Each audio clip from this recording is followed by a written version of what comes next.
2012 жылы Алжир мұражайы жанынан құрылған Малиновка іздестіру тобының мүшесі, номер 5 Ақмол орта мектебінің 6 сынып оқушысы Еркелдинова Сенеп, Ильяс Жансүгіров Тұлпарға Сәкенге.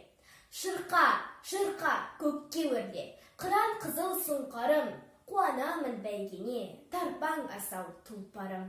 Жас күніңмен жайсаңтай, ұлы дуда жарыстың, тар жолдарда тайсалмай, жау қолында алыстың.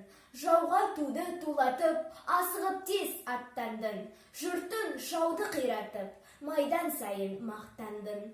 Алуан әсем күйменен әндеттің сыр сандығын, тәтті ой өткір тілменен, кең даланы жарды үнің.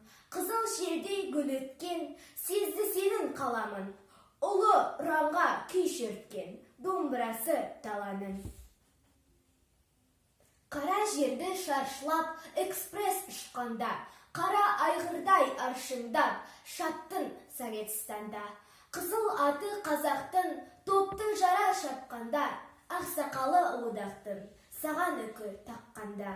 Айтылмаған ешкімге, айтылмағаны ойдағымның, сол қуаныш үстінде қиқулап бір қойғаным. Шап, жүгір, тұлпарым, шапсан қуант халқынды, шырқа қызыл сұңқарым, салшы көкте сан қылды. Тұлпарымдай ағынды, аспандағы асыл сөз, жолдастардай шалынды, жырларынды жазушы тез.